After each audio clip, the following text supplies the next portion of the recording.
para grabar. Esa garantía se denomina fuero sindical. ¿Qué es el fuero sindical? Acá lo ven ustedes cómo expresamente lo menciona la norma y la Constitución Política dice que se reconocerán a los representantes sindicales el fuero y demás garantías necesarias para el cumplimiento de su gestión. Entonces ahí se consagra un derecho constitucional fundamental que está en el mismo artículo 39 y que hace parte de este pilar de la libre asociación sindical, que es el fuero sindical. ¿Qué es el fuero sindical? Es la garantía de no ser despedidos, desmejorados o trasladados del puesto de trabajo que tienen ciertos trabajadores del sindicato eh, y que no lo puede hacer el empleador sin una orden de un juez. Ya les voy a mostrar, fuero sindical. Ya, ¿qué Profe, norma desarrolla? Dígame, adelante. cuando tú hablas, qué pena, cuando tú hablas Sí. de ciertos trabajadores del sindicato, quiere decir que no todos los que conforman el sindicato tienen ese fuero. Aforados. Exacto, Ajá. no todos los que tienen no todos los trabajadores del sindicato tienen ese fuero, pero recuerda que la clase pasada dijimos al final que de todas maneras, así no Ujú. tengan fuero sindical, si un trabajador lo despiden por motivo de su asociación a un sindicato o por motivo de la afiliación a un sindicato, Ujú. así lo indemniza el empleador, es un despido legal, más no constitucional, ¿Sí o no? ¿cierto? Que lo habíamos Ujú. visto en la sentencia T239 de 2018 y da lugar inclusive al reintegro laboral. Así no tenga fuero sindical, que ya vamos a ver quiénes tienen fuero sindical, pero recuerden aquí en esta sentencia que ven en pantalla, la Corte es muy clara en decir, vamos a ir al punto exacto donde lo dice, un segundo. Ahí dice despido injustificado con pago de indemnización, inconstitucional. Tiene lugar cuando el empleador decida dar por terminado el vínculo laboral sin que medie una justa causa y con el respectivo pago de la indemnización consagrada en el código. Sin embargo, a pesar de que no sea evidente prima facie, se advierte la configuración de un motivo inconstitucional para el despido, que resulta en la vulneración de los derechos fundamentales y renunciables del trabajador. Es el caso de los despidos que se realizan con ocasión de actos de discriminación por razón de criterios sospechosos, tales como la raza, la afiliación política, religión, género, maternidad y ejercicio del derecho de libre asociación sindical o la condición de la discapacidad. Entonces, si se logra demostrar en la tutela que no lo despidió por un motivo económico, ¿cierto? Sino que fue precisamente porque se asoció al sindicato, se logra acreditar esos indicios, el juez debe ordenar el reintegro del trabajador. Y hay muchos indicios que pueden utilizarse como medio de prueba. Por ejemplo, el hecho de que siempre estuvo, cuando no estuvo vinculado al sindicato, siempre tuvo estabilidad laboral y a los 15 días de haberse afiliado lo despidieron. Eso es un indicio de que fue por motivo de la asociación sindical y los indicios son medios de prueba. También la Corte Constitucional, en esta sentencia T-043 de 2020, ha dicho que los mensajes de WhatsApp pueden ser impresos y utilizados como indicios probatorios por parte de los jueces en esta sentencia T-043 de 2020 para que la consulten. Entonces se pueden aportar esas pruebas a la tutela. Hay lugar, si se acredita esto, pues a un reintegro laboral. Ahora, propiamente, ¿quiénes tienen fuero sindical? Permítame en un momento, ya continuamos. Activo acá un ventilador porque está haciendo un calor horrible acá. Un segundo.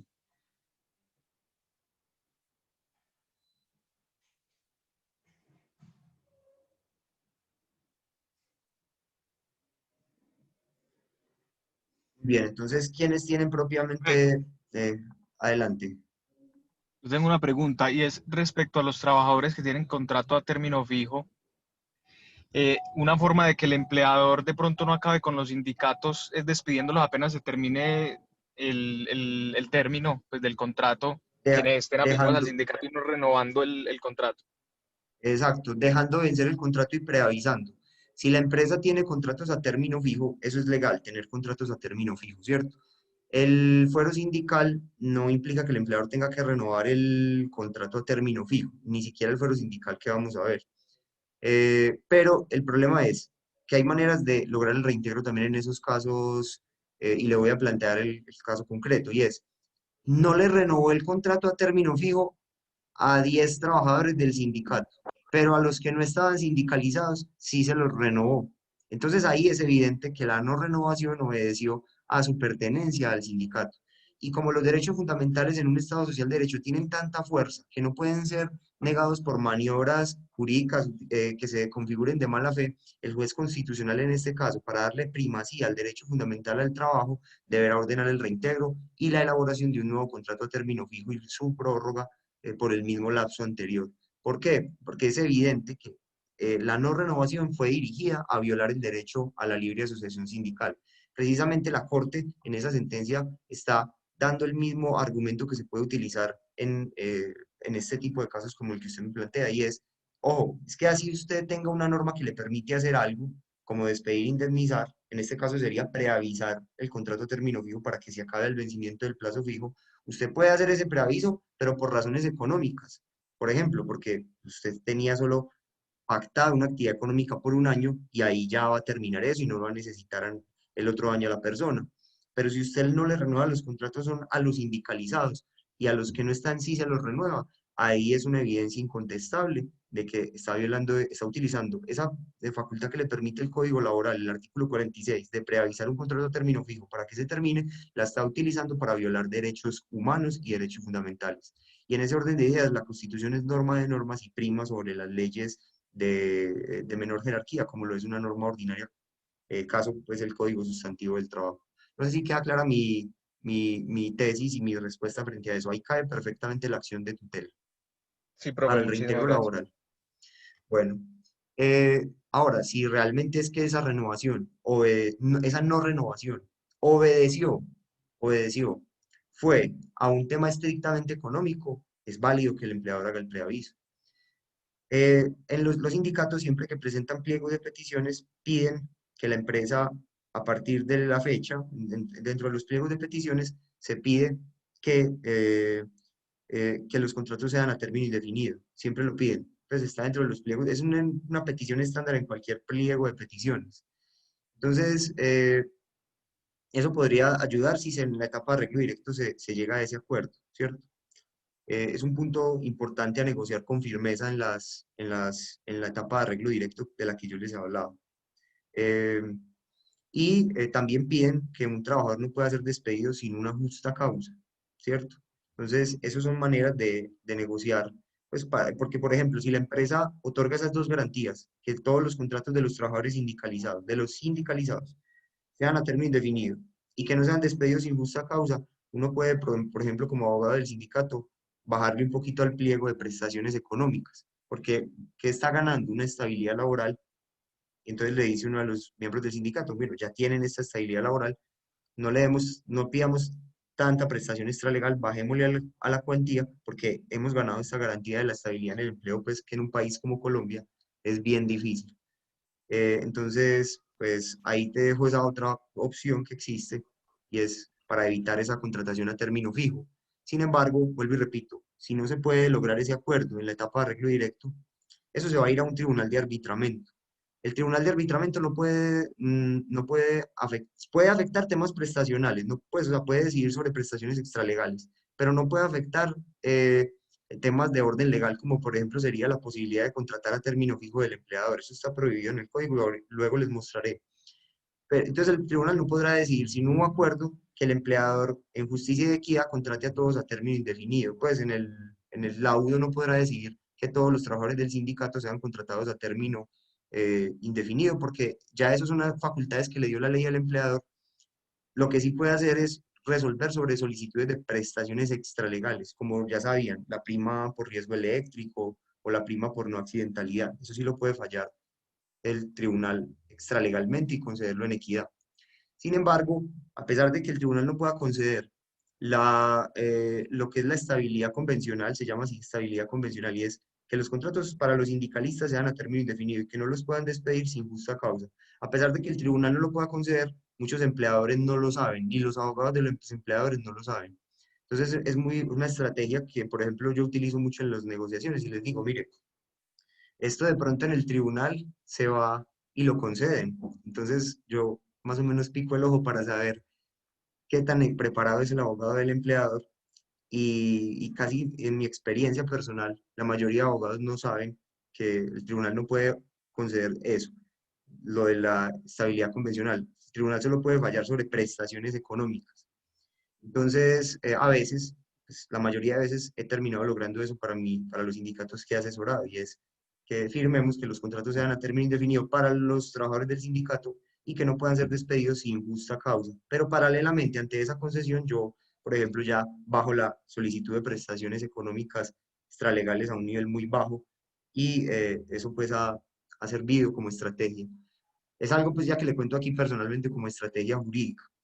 Sin embargo, vuelvo y repito, así el contrato sea a término fijo, el empleador no le renovó el contrato a los 10 del sindicato, ahí es claro, claro, que está utilizando una facultad legal para violar un derecho constitucional y humano, y por ende cabe la acción de tutela para pedir el reintegro laboral y que el juez constitucional ordene la realización de un nuevo contrato en las mismas condiciones, es decir, a término fijo, por el mismo lapso del anterior, porque la razón de la terminación no fue económica, sino para violar un derecho humano. A ver, ¿de dónde se...? Profe, Sí, dime. profe, qué pena. Entonces, digamos que cuando la razón de la terminación es una razón económica, ¿el empleador tiene que solicitar al Ministerio del Trabajo algún permiso o lo puede hacer por esas razones? No, no, salvo que el trabajador tenga fuero sindical, no es ante el ministerio que solicita. Por ejemplo, si es un contrato a término fijo y el trabajador tiene fuero sindical, ahorita vamos a ver quiénes tienen fuero, no tiene que pedirle permiso al juez laboral para preavisar y que el contrato se termine en la fecha pactada. Si la razón es económica, no tiene que pedirle permiso al juez laboral. Ah, Simplemente listo, pero esa se hace el justificación sí preaviso y tiene ya. que ir en el preaviso, digamos. Es conveniente porque de lo contrario cabe la acción de tutela. Si se evidencia que ese preaviso para que se termine el contrato a término fijo es frente a los sindicalizados, cabe la sentencia T-239 de 2018. Está utilizando una facultad legal para causar un daño. ¿Listo?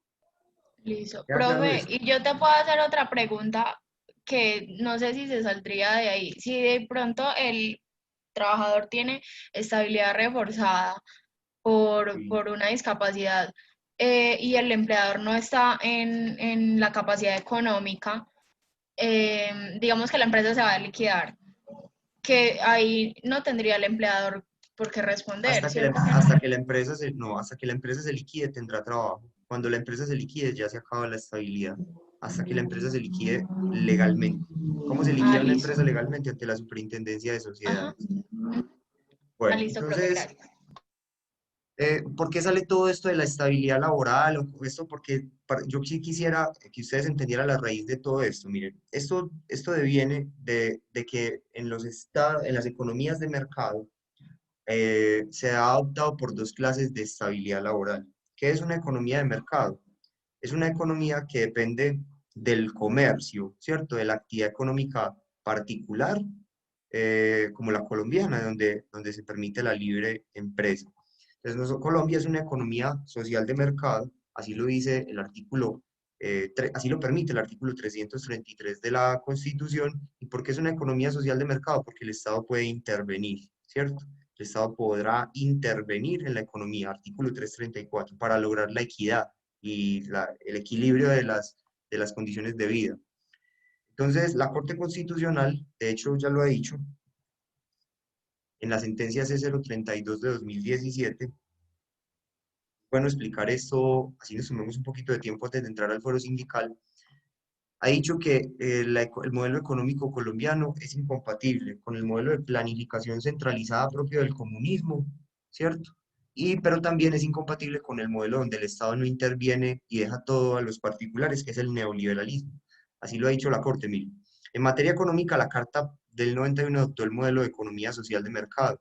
En ese sentido, ha dicho la Corte que el Estado constitucional es incompatible tanto con un modelo del liberalismo económico clásico en el que se proscribe la intervención estatal, como con modalidades de economía de planificación centralizada en las que el Estado es el único agente relevante del mercado en la producción de bienes y servicios, y que este es un monopolio público. En contrario, la Carta adopta un modelo de economía social de mercado.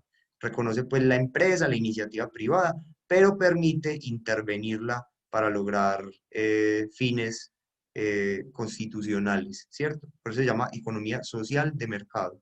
Espérenme. Bueno, entonces, así las cosas en las economías sociales de mercado, obviamente hay momentos al alza en la demanda de mano de obra y momentos a la baja en la demanda de la mano de obra. ¿Por qué? Porque las economías de mercado dependen del consumo. Cuando hay mucho consumo, se genera empleo. Cuando no hay consumo, no hay empleo. Entonces, ante esa situación, se generan dos modelos de estabilidad laboral para poder ser compatibles con la economía social de mercado. Esos dos modelos han sido registrados en el pacto de San Salvador, en el protocolo de San Salvador. Denme un segundo.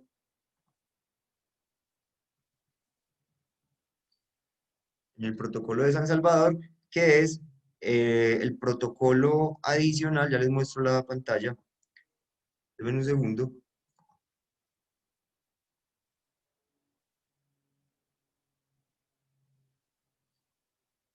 Este es el protocolo adicional a la Convención Americana sobre Derechos Humanos en materia de derechos económicos, sociales y culturales, conocido como el Protocolo de San Salvador. Hace parte del bloque de constitucionalidad porque es un pacto sobre derechos humanos.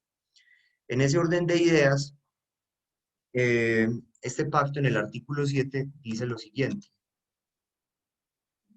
condiciones justas, equitativas y satisfactorias de trabajo. Y dice lo siguiente, define qué serían condiciones justas, equitativas y satisfactorias del trabajo. Todos los países latinoamericanos firmaron este pacto, incluyendo Colombia, salvo Cuba. Cuba no hace parte del sistema interamericano de protección de derechos humanos, pero Colombia sí y muchos otros países. Entonces, en el literal D, dice que parte de las condiciones justas, equitativas y satisfactorias de trabajo es que haya una estabilidad de los trabajadores en sus empleos, de acuerdo con las características de las industrias y profesiones y con las causas de justa separación, ¿cierto? Y dice, en casos de despido injustificado, el trabajador tendrá derecho a una indemnización o a la readmisión en el empleo o a cualquier otra prestación prevista en la legislación nacional. Entonces, esta norma nos trae dos modelos de estabilidad. Un modelo que se llama estabilidad laboral reforzada y un modelo que se llama estabilidad laboral relativa. ¿Qué es la estabilidad laboral reforzada? Si me despiden, si me despiden sin justa causa, si me despiden sin justa causa, en caso de despido injustificado, tengo derecho a la readmisión en el empleo, dice el pacto internacional, el protocolo internacional de derechos económicos, sociales y culturales de carácter latinoamericano, ¿cierto? Si me despiden sin justa causa, tendría derecho a la readmisión. Esa es la estabilidad laboral reforzada. ¿Por qué sería reforzada? Porque no me podrían despedir sin una justa causa disciplinaria. Pero si no hay una causa disciplinaria y me despiden, yo tengo derecho al reintegro al empleo. Sería una estabilidad reforzada. Pero la norma dice, o, o, a una indemnización. Espéreme, no es esa O, la que estamos acá. Tendrá derecho a una indemnización o a la readmisión en el empleo. Entonces, tendrá derecho a una indemnización o a la readmisión en el empleo genera una disyuntiva. Cada estado puede escoger cualquiera de los dos sistemas. Cada estado ya en su legislación interna puede escoger cualquiera de los dos sistemas. Hay países en Latinoamérica que tienen el verde, que es la estabilidad laboral reforzada. Y hay países en Latinoamérica como Colombia que tienen el azul. ¿Qué es el azul? Que si lo despide sin justa causa, le paga una indemnización, pero no hay lugar al reintegro en el empleo, ¿cierto? Por regla general, salvo unos casos que ustedes conocen que vieron en derecho laboral individual, que son los discapacitados, las madres en embarazo durante el periodo gestacional y las 18 semanas posteriores al parto, el padre con mujer desempleada que está en embarazo por ese mismo lapso y el prejubilado, ¿cierto? Estos, por regla general, entonces podemos decir que en Colombia, hagamos aquí el cuadrito, podemos decir que en Colombia todo el mundo tiene estabilidad laboral relativa, regla general. Artículo 64, la regla general es la estabilidad laboral relativa. ¿Qué es la estabilidad laboral relativa? Artículo 64 del Código Laboral, que me pueden despedir sin justa causa pagando una indemnización. Por favor, silencien los micrófonos. ¿Cierto? Artículo 64. Código Sustantivo del Trabajo. Todo, en Colombia, por regla general, Colombia adoptó este modelo porque la convención, el protocolo, perdón, permite a los países adoptar cualquiera de las dos modalidades ante un despido injusto, la indemnización o el reintegro. Colombia adoptó el azul, o sea, la indemnización. Pero, por excepción, Colombia tiene estabilidad reforzada. Entonces, pongámoslo el azul acá. Pero por excepción, Colombia tiene estabilidad. Vamos a poner el mismo color para que ustedes lo puedan identificar. Pero por excepción, Colombia tiene estabilidad laboral. Por excepción, Colombia tiene estabilidad laboral relativa, reforzada. ¿Cuáles son los casos de estabilidad laboral reforzada en Colombia? Entonces voy a decirlo así. Un empleador no puede despedir sin justa causa autorizada eh, a un trabajador ni terminarle el contrato a término fijo al vencimiento del plazo pactado, ni el contrato de obra o labor a la culminación de la obra o labor contratada en los siguientes casos.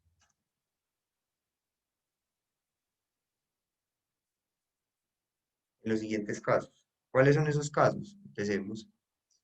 Se quedó aquí como todo mal. Espere. Ahí sí yo creo que ya. En los siguientes casos, que sería la estabilidad reforzada, si no hay lugar al reintegro laboral.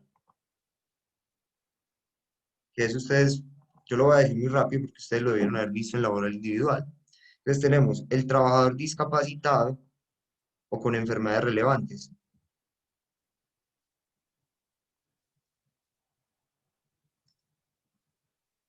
No lo puede despedir, ojo con esto, sin justa causa autorizada. Sin una justa causa autorizada, no lo puede despedir sin una justa causa autorizada. ¿Quién autoriza en este caso en caso de que haya justa causa? Entonces, causa disciplinaria, entidad, autoridad que autoriza, sí, que verifica la ocurrencia de la justa causa disciplinaria. ¿Qué entidad? Cuando decimos injusta causa es disciplinaria, ¿cierto? ¿Qué entidad verifica que en este caso, con el trabajador discapacitado, haya una justa causa disciplinaria? Sentencia SU 049 de 2017, sentencia C200 de 2019 de la Corte Constitucional. Ahí está el fundamento normativo. El Ministerio del Trabajo. Ojo, así el contrato sea a término fijo, a término indefinido o por obra o labor. Eso es lo que dice en ese cuadro. Ministerio del Trabajo. Listo. ¿Quién más tiene estabilidad laboral reforzada? El prejubilado. ¿Quién es el prejubilado? ¿Quién autoriza? Intrabajo. Pero el prejubilado, ¿quién es? El prejubilado es una persona que le faltan 3 años por edad y por semanas para acceder al derecho a la pensión. Si una persona está en los 3 años anteriores a, a la edad de jubilación, que para los hombres es de 62 años, y 57 mujer, y 1.300 semanas en Colpensiones, y 1.150 semanas en un fondo privado. Una persona está en los 3 años anteriores a esa edad y a esas semanas, a esa edad y a esas semanas, y por eso agrego la expresión y, no solamente uno de los dos requisitos, tiene que ser los dos. Si una persona está en esos 3 años anteriores a cumplir la edad y las semanas, la persona no puede ser despedida, así sea un contrato a término fijo, por hora labor, a término indefinido, sin una causa disciplinaria autorizada por el Ministerio del Trabajo. ¿Cuál es el fundamento normativo? Entonces, Sentencias T 693 de 2015, sentencia T 638 de 2016, sentencias T 698 de 2016 y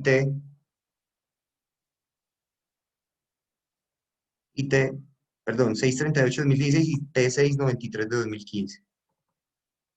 T 638 de 2016 y T 6, ya me confundí, 693 de 2015.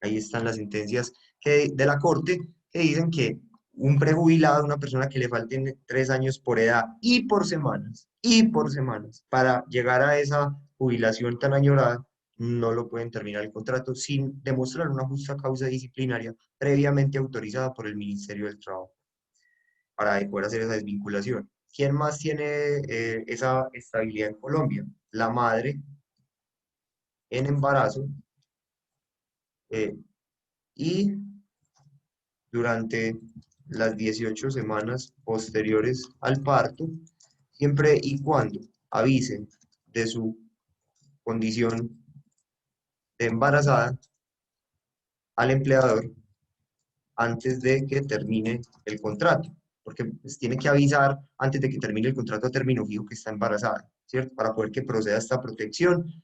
Ese aviso se puede dar por correo, es mejor para que quede la evidencia, por WhatsApp, por muchos medios, utilícelos todos, correo, WhatsApp, todos, para que quede evidencia, para que después el empleador no vaya a decir que no se le avisó. La Corte ha recientemente actualizado su tesis sobre la estabilidad de las mujeres en la sentencia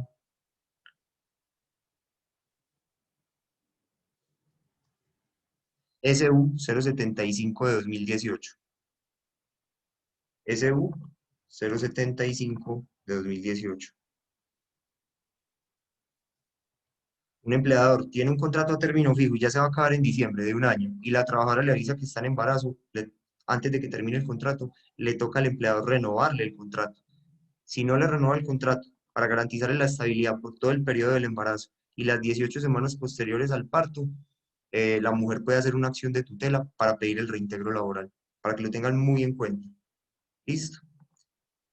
Siempre y cuando avise antes de que termine el contrato a término fijo.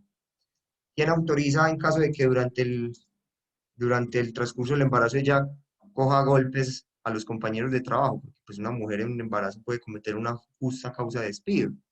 Autoriza el Ministerio del Trabajo para desvincularla, pero le ordena al empleador no pagarle ya salarios, pero sí la seguridad social hasta que nazca el bebé. Y ya, hasta la fecha del parto, para que haya protección de ese que está por nacer, no más. Entonces, ahí vemos ese caso, ahí les dejo las sentencias por si quieren estudiar, porque eso es de derecho laboral individual, yo no me voy a meter en eso. Es un resumen para poder explicar las diferencias entre la estabilidad relativa, donde con una indemnización ya no te tienen que reintegrar, y la reforzada, ¿cierto? Que es el modelo que muchos países han adoptado, pero que Colombia lo adoptó solo por excepción, por excepción. En Uruguay la regla general es la estabilidad laboral reforzada, es decir, nadie lo pueden despedir sin una justa causa. Si lo despiden sin justa causa, usted puede demandar y pedir el reintegro laboral, así no sea un prejubilado, una madre en embarazo, lo que sea, ¿cierto?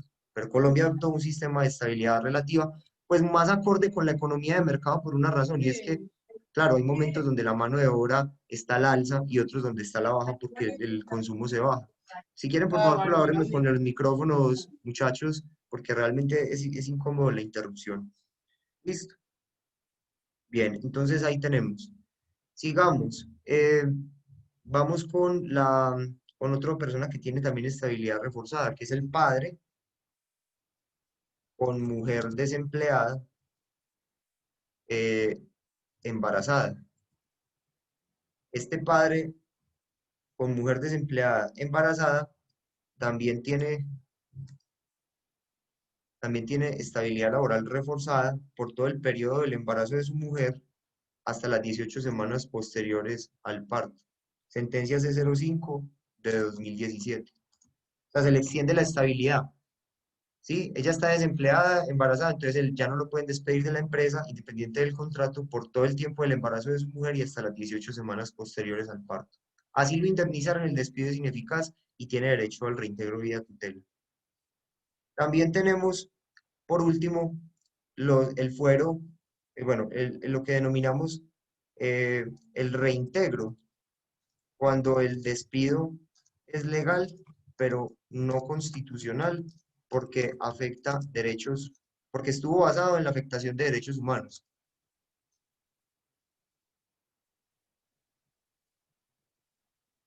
Por ejemplo, yo lo despedí, ahí no hay lugar a uno, no hay una entidad pues que tenga que autorizar, porque el Ministerio del Trabajo no le va a dar autorización para que usted despida a un trabajador porque es homosexual. No le va a dar autorización para que usted despida a un trabajador porque se declaró ateo por redes sociales. No le va a dar autorización a usted para que despida a un trabajador que se afilió a un sindicato. O sea, ahí no aplica la autorización.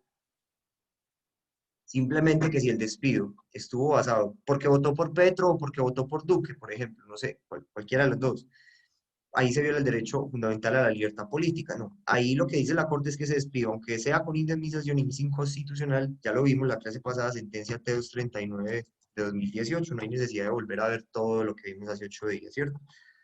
Por motivos religiosos, políticos, bueno. Y finalmente, la última estabilidad reforzada es la que tienen los trabajadores con fuero sindical y fuero circunstancial. Y fuero circunstancial.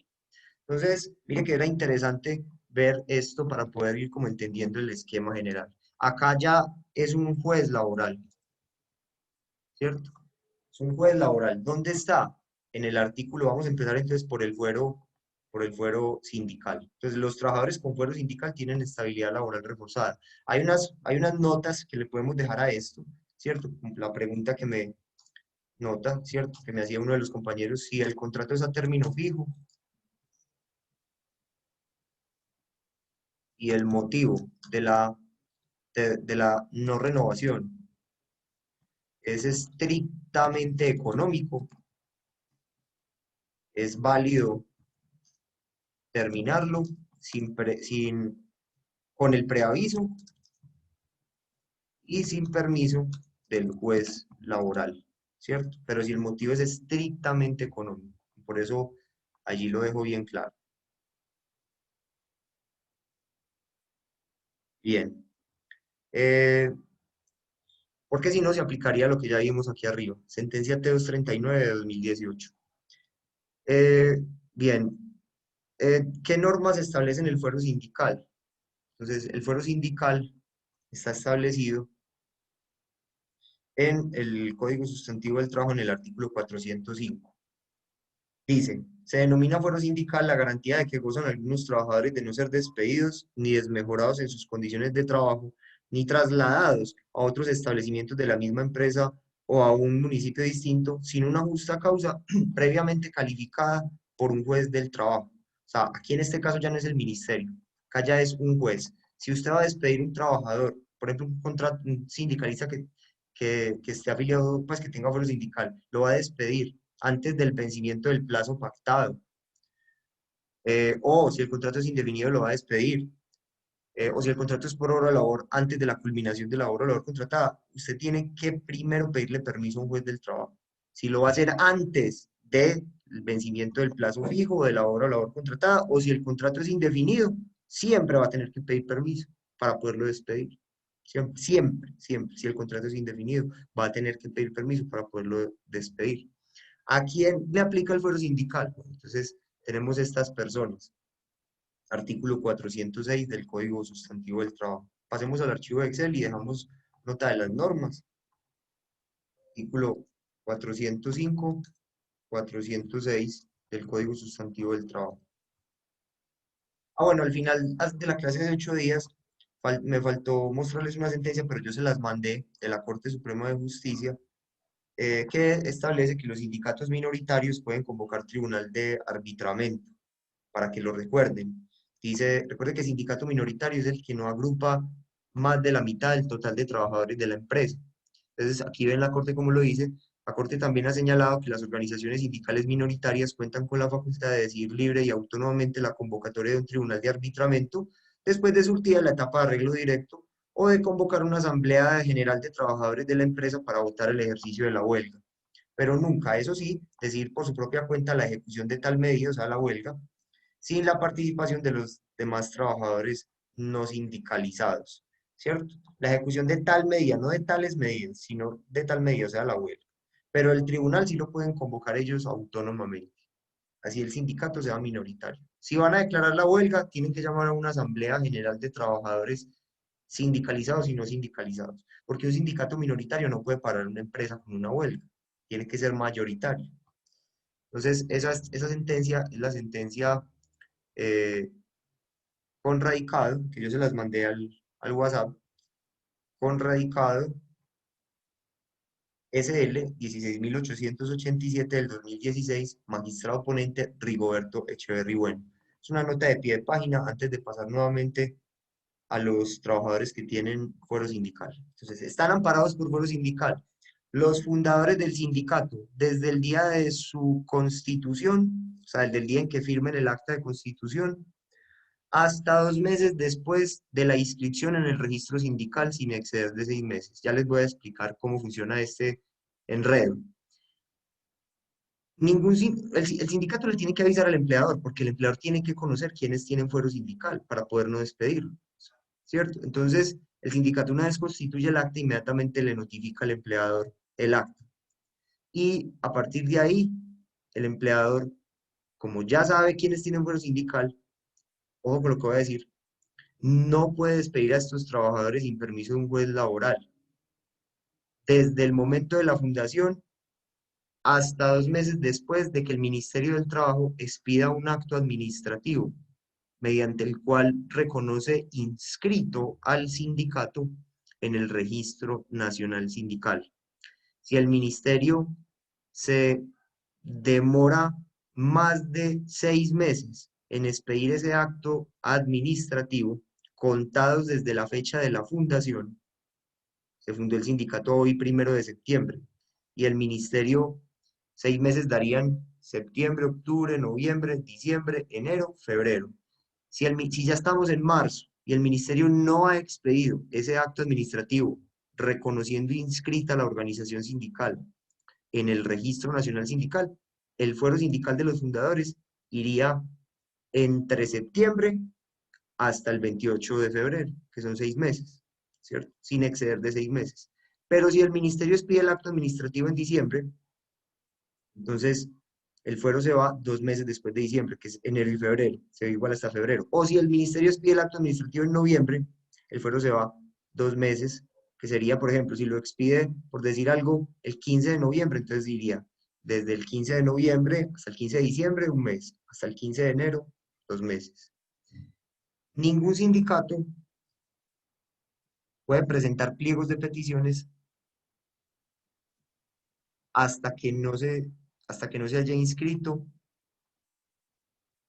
eh, en el Registro Nacional Sindical. Así lo dice, denme un segundo, así lo dice en el artículo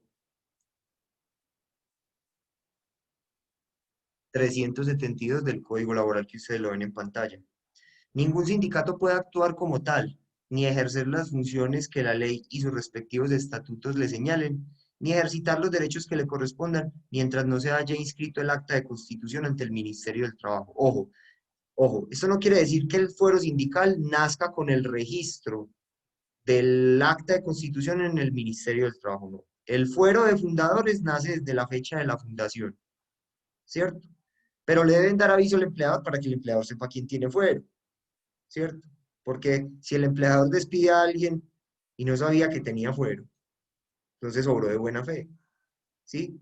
A mi juicio, ahí hay un vacío legal, pero en caso de una duda, yo aplicaría el artículo 53 de la Constitución que establece el principio de favorabilidad normativa, y esto es que de todas maneras, como la Constitución dice que el sindicato y el Código Laboral dice que el sindicato tiene personería jurídica por el hecho de su fundación, desde el momento de la fundación el trabajador tiene fuero sindical, así el empleador no conozca que tiene fuero. Y si lo despide a unas sabiendas,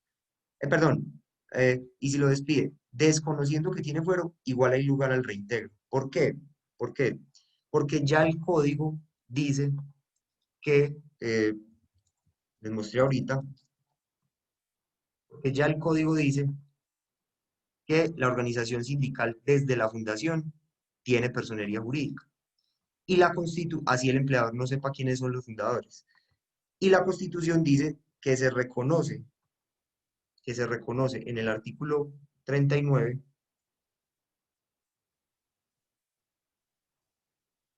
dice la Constitución que sin intervención del Estado se reconoce la existencia de los sindicatos, el derecho a fundarlos, y que se reconoce el fuero sindical. Ahora, hay un artículo hay una norma en el artículo 53 que dice que cuando haya duda en la interpretación de una norma laboral, debe acogerse la tesis más favorable. ¿Cuál es la duda que estoy planteando? Si el sindicato se fundó hoy, 2 de septiembre, por 27 trabajadores, es un sindicato de empresa, 27 trabajadores lo fundaron. Y yo como empleador no sabía que fundaron sindicato y despedí a Mario, que es fundador, no me habían avisado. Para mí hay lugar al reintegro. ¿Por qué? Porque hay duda de si tenía o no fuero sindical antes de comunicarle al empleador esa situación, porque el empleador no sabía, obró de buena fe. Pero el fuero sindical, como es un derecho constitucional, no puede estar sujeto a que el empleador sepa. Está sujeto es al nacimiento del sindicato. Y en todo caso, si existiera duda, la interpretación se resuelve a favor del trabajador. No sé si me entienden ese punto. Si el empleador despidió a Mario, a pesar de no saber que tenía fuero sindical, lo despidió mañana lo despide, 3 de septiembre, a pesar de no saber que tenía fuero sindical, el sindicato se constituyó hoy, hay lugar a la demanda de reintegro por violación del derecho del fuero sindical. Y va a haber, porque es un fundador y tiene fuero desde el momento de la fundación hasta 2 meses después de que el ministerio expida el acto administrativo, reconociendo inscrita la organización en el registro sindical, sin exceder de 6 meses. No sé si me entienden ese punto o fui demasiado difuso, demasiado abstracto.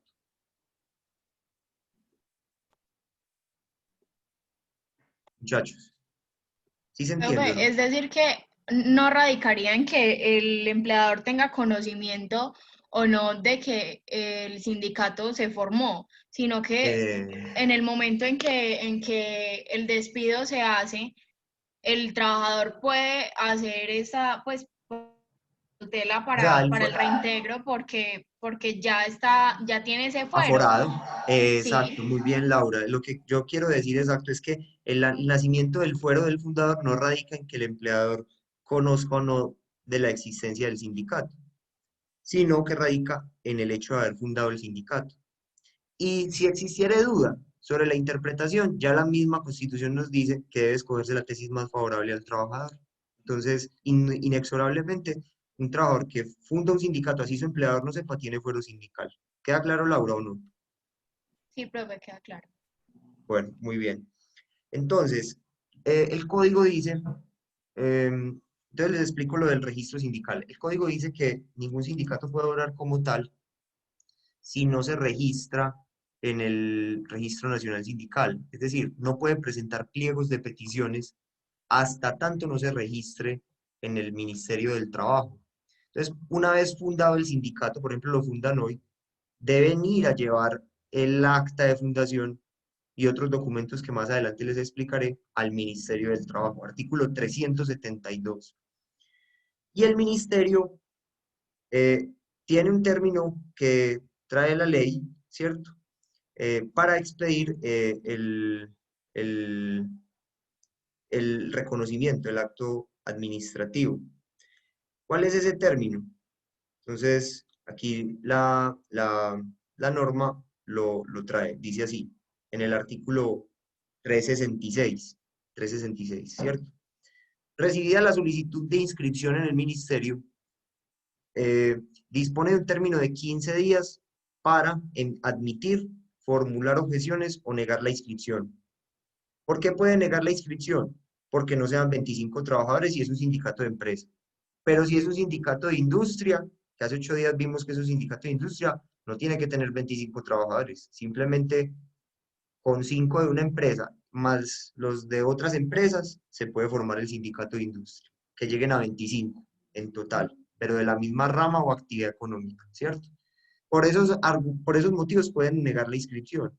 Negar la inscripción implica que el sindicato tiene un término para reformar, ¿cierto?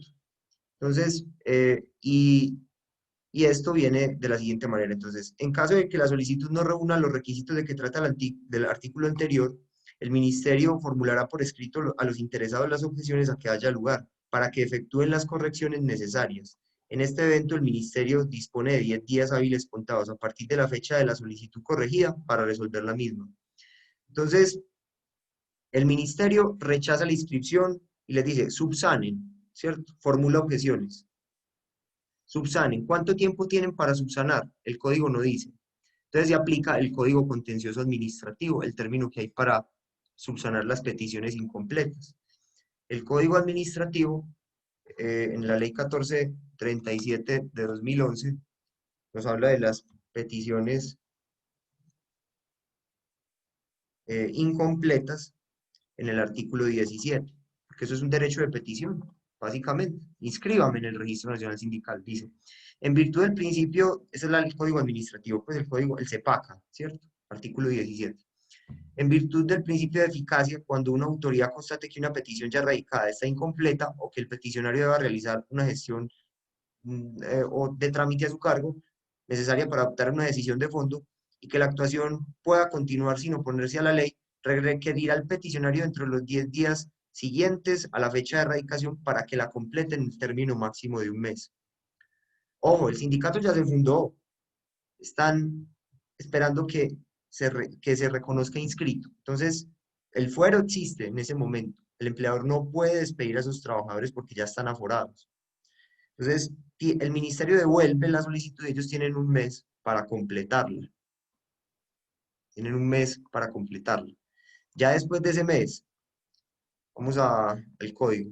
El ministerio, si el sindicato le presenta, dentro de ese mes, si el sindicato le presenta las correcciones, el ministerio tiene 10 días para resolver de fondo. Si no resuelve, en esos 10 días se presenta un silencio administrativo positivo. No sé si me entendieron hasta ahí.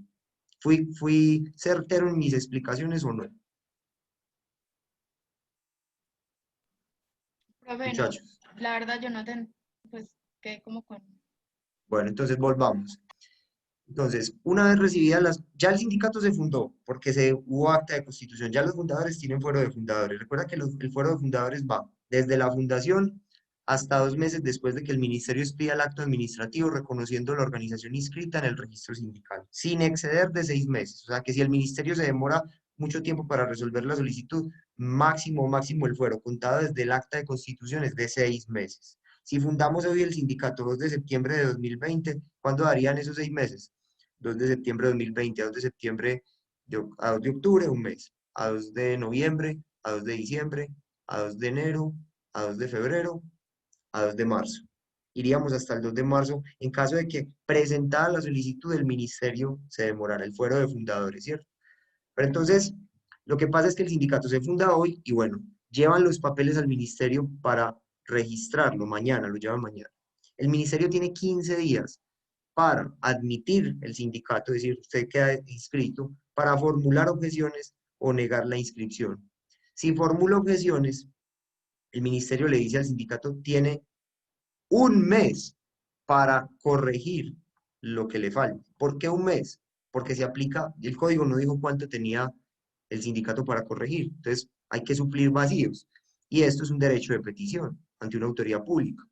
Entonces se suple con el artículo 17 de la ley 1437 de 2011, que es el CEPACA, el Código Administrativo. La norma dice que cuando haya una petición incompleta, la administración le dará un mes al peticionario para que la subsane, ¿cierto? Entonces, dentro de ese mes, el sindicato tiene que completar lo que el ministerio le diga que le falte a los estatutos del sindicato, a los documentos que son de ley para registrar el sindicato. Luego los veremos, son unos documentos pues, que trae la ley. Las cédulas de las personas, el acta de constitución, los estatutos, una cantidad de documentos, ¿cierto? Entonces tienen un mes para aportarlos. Si lo aportan dentro de ese mes, el ministerio tiene 10 días para expedir el acto administrativo, reconociendo el sindicato inscrito en la organización. Si en esos 10 días el ministerio guarda silencio, si no expide el acto administrativo, la organización queda automáticamente inscrita en el registro. O sea, se produce un silencio administrativo positivo. ¿Qué es un silencio administrativo positivo? Es un efecto jurídico que que es propio del derecho público, mediante el cual, cuando la administración no se pronuncia expresamente sobre una petición, concede la misma siempre y cuando la ley así lo señale. En este caso, la ley está señalando que si el ministerio no se pronuncia en esos 10 días, cuando ya el sindicato le trae todos los papeles que falten, ¿cierto? Los documentos que falten o le subsane, corrija lo que el ministerio pida, el ministerio tiene 10 días para pronunciarse frente a si lo reconoce inscrito o no lo reconoce. Si el ministerio no se pronuncia, se produce un silencio administrativo positivo, esto es, el sindicato queda inscrito en el registro. No sé si ahora sí ya quedó más claro el asunto. Sí, profe. O sea que digamos que el sindicato presumiría que ya están inscritos y podrían empezar a Sí, hacer, ya tendrían todas ya las pueden facultades y los derechos para empezar a eh, ejercer el resto de a cosas presentar un que... pliego de peticiones, a Ajá. presentar un pliego de peticiones. Muy bien. Ah, Entonces, el listo. fuero de fundadores,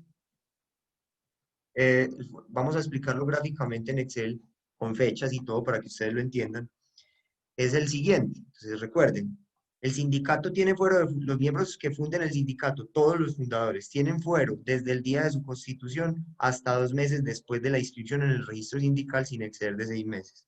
Entonces, ¿cómo se hace eso? Vamos a Excel, para que les quede pues, como lo más claro posible. Entonces, un sindicato se funda hoy, acta de fundación. Entonces, se funda 2 de septiembre de 2020. Muy bien. Se lleva al registro sindical. Se lleva al registro sindical póngale el viernes. El viernes estamos a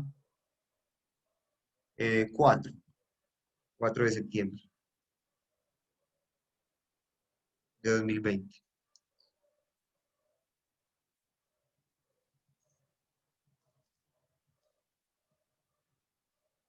Listo. ¿Cuántos días tiene el ministerio para expedir el acto administrativo que reconozca inscrito el sindicato en el registro sindical?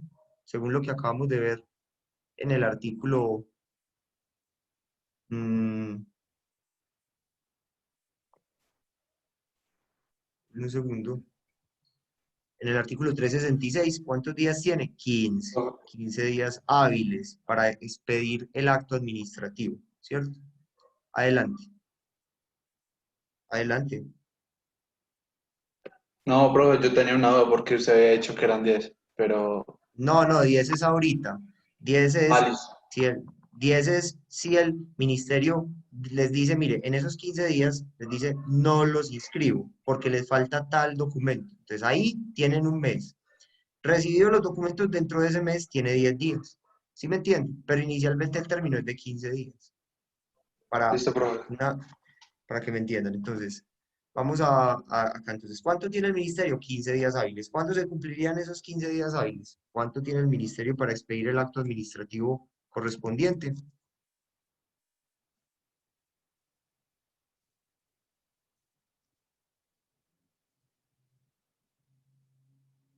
Pues el ministerio tiene 15 días hábiles. Espérenme, ¿qué marco esta barra de acá? ¿Cuándo darían esos 15 días hábiles? Bueno, pues vamos al calendario. A mí esos 15 días hábiles me darían. No sé si este mes hay festivo, ¿cierto que no? Uno, No, profe. dos, no, ¿cierto que no?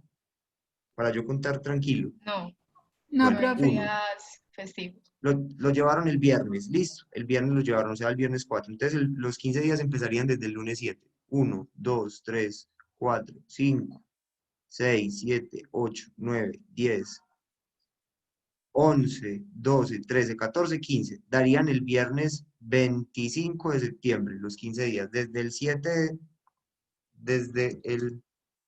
de septiembre hasta el 25 de septiembre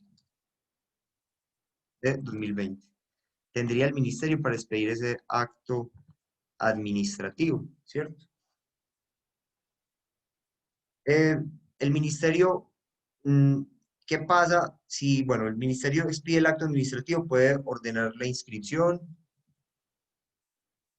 inadmitir o rechazar. Si el ministerio ordena la inscripción, pues no pasa nada. Desde la inscripción, si lo expide, supongamos que lo expide el 25 de septiembre. Si el ministerio ordena la inscripción, muy fácil, el acto administrativo pues, se expide y bueno, pues contra él proceden recursos, pero ¿quién lo va a recurrir? Los recursos de vía administrativa, reposición y el subsidio de apelación, pero ¿para qué lo vamos a recurrir? ¿Cierto? Ya queda inscrito. ¿Hasta cuándo iría el fuero de fundadores? 2 meses después. ¿Cuándo son 2 meses después? Entonces, 25 de septiembre de 2020 a 25 de octubre a 25 de noviembre. Pues el fuero de fundadores iría hasta 2 meses después de inscrito el sindicato en el Registro Nacional Sindical. Que va, entonces, desde esa fecha que se expide ese acto administrativo, 2 meses. ¿Cuándo van 2 meses? Del 25 de septiembre al 25 de octubre, un mes, al 25 de noviembre. Ahí terminaría el fuero de fundadores, si el ministerio expide el acto administrativo, ¿cierto? Si el ministerio puede decir inadmito, porque le falta tal requisito. Artículo 17, CEPACA, el sindicato tiene 30 días, tiene un mes para cumplir con los requisitos solicitados. Si el ministerio rechaza, caben los recursos de vía administrativa, que son el recurso de reposición y en subsidio apelación. Ya uno entrará a reponer y apelar argumentando por qué el ministerio se equivocó en rechazar. Primero me debe inadmitir y darme tiempo de cumplir requisitos. De todas maneras, si el ministerio obra de manera arbitraria, una vez agotada la vía administrativa, procede la acción de tutela contra esas conductas arbitrarias, porque recuerde que estamos ante derechos fundamentales. Listo. Si Profe, ese mes, ¿cuándo iría? ¿De qué fecha a qué fecha iría ese mes? Si este acto administrativo, ya hoy, se expidió el 25 de septiembre, entonces ese mes iría hasta el 25 de octubre de 2020. En ese caso sería un mes calendario, ¿cierto? De septiembre a octubre tiene el sindicato para aportar requisitos. El sindicato los aporta. Todavía el sindicato no ha sido inscrito en el registro sindical en este evento de la inadmisión, ¿cierto? El sindicato los aporta. ¿Cuántos días tiene una vez aportado los documentos? Supóngase que los aportó en esta fecha. Tienen hasta el 25 de octubre y supóngase que los aportó el 10 de octubre de 2020. Vamos a ver que no sea un día festivo para que nos dé bien. 10 de octubre es sábado, entonces el 9. Los aportó el 9 de octubre. Aportado, recuerda que tenían un mes hasta el 25, pero los aportaron el 9. Está bien, cumplieron. Aportado los documentos, el ministerio tiene 10 días. Una vez aportados los documentos, el ministerio tiene 10 días hábiles para pronunciarse, so pena de silencio administrativo positivo. Así lo dice la norma. Silencio administrativo positivo. Entonces, que quede claro, ese sería el caso. También, aquí es donde se produce el silencio administrativo positivo, en este punto. En este punto. Es donde la ley dice que se produce un silencio administrativo positivo. Pero también, Si acá, en este punto, cuando se llevan los papeles, que se llevaron los documentos el 4 de septiembre de 2020, la primera vez, ¿cuánto tiene el ministerio? 15 días hábiles, ¿cierto? Si el ministerio no los expide, si no expide el acto administrativo acá, inscribiendo, inadmitiendo o rechazando, ¿qué procede contra eso? Porque también acá en esta primera oportunidad puede que el ministerio no expida el acto, no responda, no expida el acto dentro de los 15 días, en esta primera oportunidad.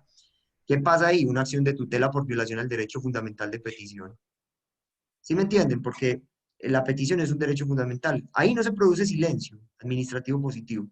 El silencio se produce es cuando inadmitida la solicitud, el sindicato dentro del mes lleva los documentos que faltan y el ministerio en los 10 días siguientes no se pronuncia. Ahí se produce el silencio administrativo positivo. Pero si llevaba los documentos la primera vez, el ministerio no se reporta, no se pronuncia en los 15 días siguientes, lo que procede es una acción de tutela para que el ministerio se pronuncie por violación del derecho fundamental de petición. ¿Listo? Las personas jurídicas también tienen derechos fundamentales, entre ellos el de petición. Algunos son restringidos, pues, los derechos fundamentales de las personas jurídicas, pero la jurisprudencia ha reconocido el derecho de petición. Las puede poner el sindicato la tutela como persona jurídica o la pueden poner los sindicalistas como personas naturales. No hay problema, individualmente considerados. Ibas a preguntar algo, adelante. No, profe, ya tú me respondiste explicando. Bueno, perfecto. Entonces, ¿qué pasa? Acá el ministerio, supóngase que haya expedido el acto administrativo el 25 de septiembre. Recuerde que son 2 meses el fuero sindical de fundadores, 2 meses después de expedido el acto administrativo. Si acá inadmitió, da el mes, ¿cierto? Que iría desde que recibió los documentos, desde que expidió el acto administrativo inadmitiendo, que fue cuando lo expidió vamos a ver, ¿cuántos días tiene el ministerio? Listo. Supongamos que lo expidió el 25 de, acá está, lo expidió el 25 de septiembre de 2020. Supongamos que aquí expidió el acto administrativo.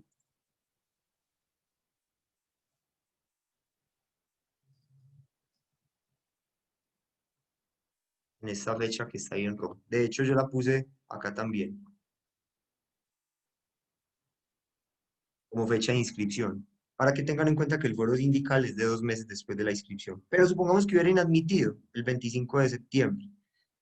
Tienen un mes para cumplir requisitos, que va desde el 25 de septiembre, ese mes va desde el 25 de septiembre, fecha del acto administrativo, que inadmitió hasta el 25 de octubre, para que cumplan requisitos, para que subsanen. Subsanado, supongamos que subsanaron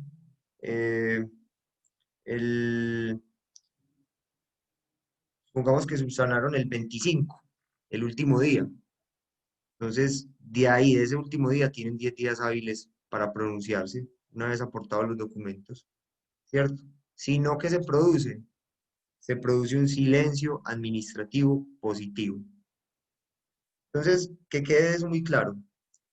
Ahora, si el ministerio entra, rechaza directamente, si no inadmite, sino que entra y rechaza, hay que interponer los recursos de vía gubernativa, reposición y apelación, y si aún así no acepta la inscripción por una actitud arbitraria, acción de tutela, por violación al derecho fundamental de libre asociación sindical. Porque si usted cumple los requisitos legales, no tienen por qué negarse a inscribirle al sindicato.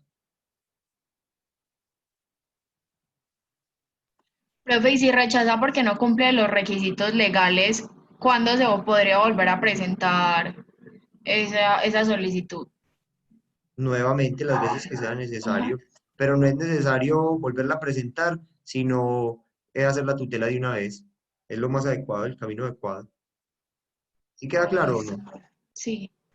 Bueno, entonces ahí está, es un poco intrincado este fuero, pero básicamente es hasta sencillo de entender y es, miren, el fuero de los fundadores va desde el momento de la fundación hasta 2 meses después de inscrita la organización. en el Registro Nacional Sindical. Si la inscribe de una, pues muy bueno, ya entendieron, ¿cierto? Son 2 meses. Si inadmiten, pues hay un tiempo para corregir y luego de esos 10 días para expedir el acto. Si lo expide, desde la fecha de expedición del acto que ordena la inscripción, cuenten 2 meses. Pero en ningún caso nunca, si el ministerio se demora todo esto, si el ministerio se demora todo esto y pasan más de 6 meses desde la fecha de la fundación, el fuero va solamente por 6 meses. O sea, acta de fundación, 2 de septiembre de 2020. ¿Cuándo sería el término máximo del fuero? Del 2 de septiembre de 2020 a octubre, a noviembre, a diciembre, a enero, a febrero, a marzo, hasta el 2021. 2 de marzo de 2021 sería el tiempo máximo del fuero. O sea, el fuero de fundadores no puede exceder de 6 meses contados desde la fecha de fundación.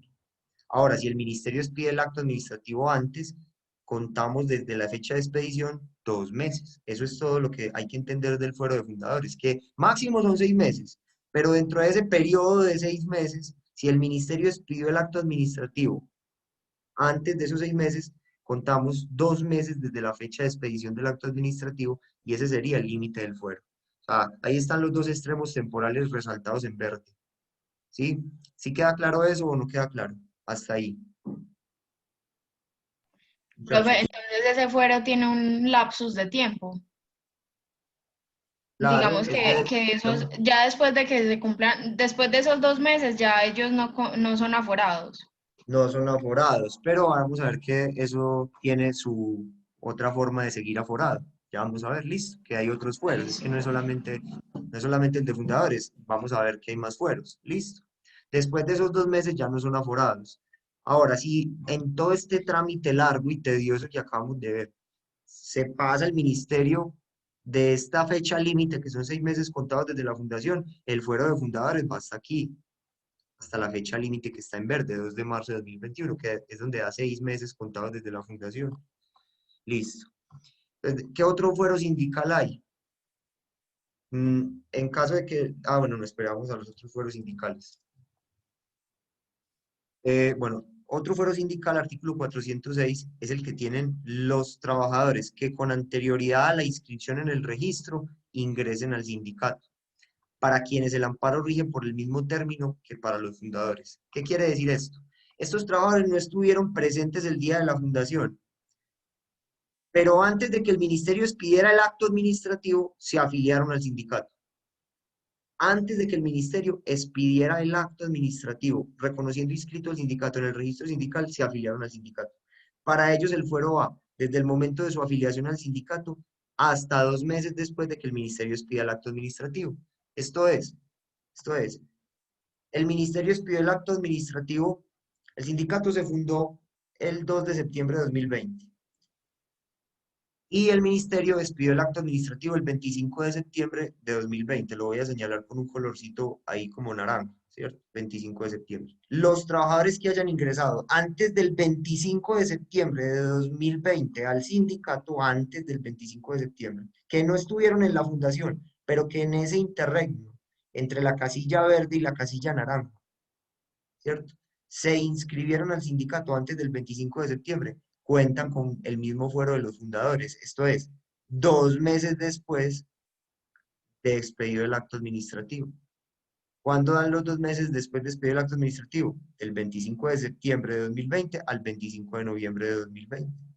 ¿Sí ven qué tan fácil es el fuero de los adherentes? Se llama fuero de adherentes, ¿cierto? Una cosa es el fuero de fundadores, que va desde la fecha de fundación hasta 2 meses después de que el ministerio expida el acto administrativo reconociendo inscrito el sindicato, sin nunca exceder de 6 meses. Si en todos estos trámites nos vamos más de 6 meses, solo daría hasta acá, ¿cierto? Y el fuero de adherentes es para todas las personas que ingresen al sindicato antes de esta fecha que está en color naranja. El fuero de adherentes aplica para quienes ingresen al sindicato antes de esta fecha que está en la casilla naranja y va hasta 2 meses después de expedido el acto administrativo, igual que para los fundadores. Pasados esos 2 meses se acaba el fuero tanto para los fundadores como para los adherentes. ¿Listo? ¿Queda claro ese punto o no queda claro? Sí, profe. Sigamos con otros miembros que tienen fuero sindical.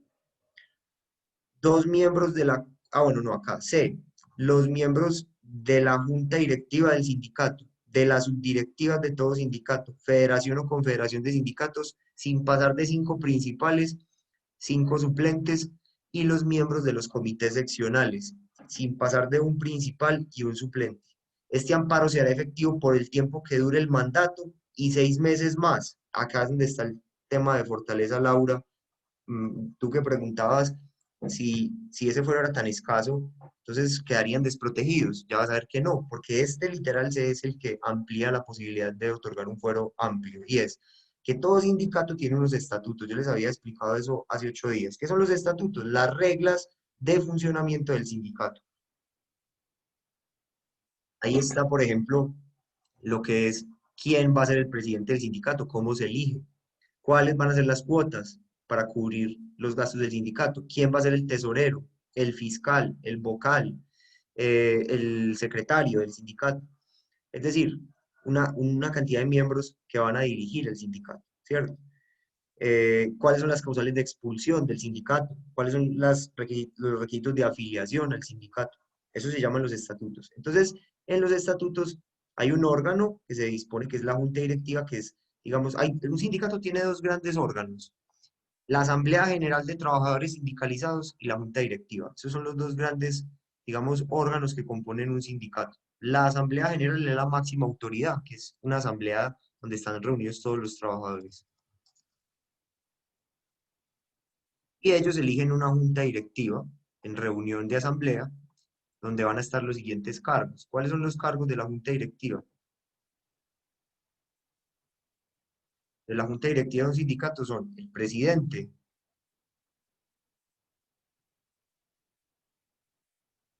el secretario, el tesorero, que va a manejar los recursos, el fiscal, es uno, dos, tres, cuatro, y puede haber un secretario, allá, presidente, tesorero, fiscal, y puede haber un vocal, ¿cierto? Listo. Si lo quieren poner así, o lo pueden poner también así, vea, no le importa el nombre que le den al cargo: presidente, vicepresidente, tesorero, secretario, y 5, fiscal. ¿Por qué deben ser 5? Porque el fuero sindical aplica para los miembros de la junta directiva, como estamos viendo, sin pasar de 5 principales y 5 suplentes. Entonces, ¿qué pasa? Que el presidente, ¿y por qué tiempo? Por todo el tiempo que dure el mandato y 6 meses más. Ya se me perdió dónde estaba haciendo por acá. Dame un segundo.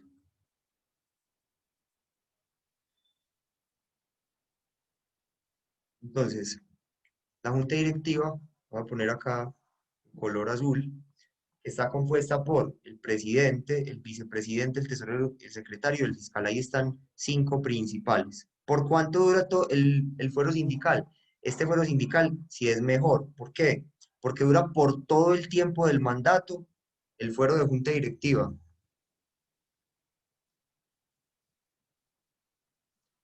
Opera por todo el tiempo que dure el mandato y 6 meses más. Profe, ¿cómo así que el tiempo que dura el mandato? En los estatutos se dice cuánto dura el mandato del presidente, en los estatutos del sindicato, cuánto dura el mandato del vicepresidente, tesorero, secretario y fiscal. Por ejemplo, que los estatutos digan que el cargo de presidente es de 4 años, que el cargo de vicepresidente es de 4 años, el tesorero 4 años y el secretario 4 años y el fiscal 4 años. Entonces, ese trabajador de la junta directiva no puede ser despedido si tiene un contrato indefinido, por ejemplo, no puede ser despedido por 4 años sin permiso de un juez laboral, desmejorado o trasladado, y 6 meses después de esos 4 años. ¿Sí me están entendiendo o no me están entendiendo? Sí, Sí, profe. profe. Profe, Profe, yo tengo una duda. Este es el que mejor logra ampliar, porque ya voy a darle la palabra, porque pueden ser 5 principales y 5 suplentes. Entonces, ¿cómo serían los 5 principales y los 5 suplentes? Ahí ya vamos en 10. Sería presidente principal, presidente suplente, ya les doy la palabra. Vicepresidente principal, vicepresidente suplente. Y así, secretario, va Excel como es de inteligente, me hizo todo de uno. Entonces se llama inteligencia artificial. Bueno, entonces, tesorero principal y tesorero suplente, secretario principal y secretario suplente, fiscal principal y fiscal suplente. Entonces ahí ya tendríamos cuántos cargos. Tendríamos 1, 2, 3, 4 y 5. Ahí habrían 10 fueros sindicales por 4 años, porque los estatutos dijeron 4 años de fuero. Hagan las preguntas, adelante. Profe, yo tengo una duda acerca de los horarios en los que ellos realizan esas funciones. O sea, Ajá. digamos que esas funciones las realizan por fuera de las horas laborales o tienen o solicitan unos permisos o no sé. Solicitan unos permisos y el Código Sustantivo del Trabajo establece que esos permisos son obligatorios en el artículo 57 del Código Sustantivo del Trabajo. Obligaciones especiales del patrono. En el literal 6 dice que es una obligación especial conceder al trabajador las licencias necesarias para el ejercicio del sufragio, para el desempeño de cargos oficiales de forzosa aceptación, grave calamidad doméstica y para desempeñar comisiones sindicales inherentes a la organización. La norma no dice cuánto debe ser el tiempo que deben conceder. Entonces, ¿qué pasa? Eso es parte del pliego de peticiones una vez fundado el sindicato. ¿Cuántos permisos y cada cuántos días en el mes? Si el empleador no concilia con el sindicato, eso se va a tribunal de arbitramiento y el tribunal puede definir el tiempo de esos permisos al mes. Por ejemplo, que permiso para asistir a junta directiva durante 2 días a la semana en el mes, ¿cierto? Lo piden en el pliego de peticiones. Permiso para asistir cada 3 meses a la Asamblea General, ¿cierto?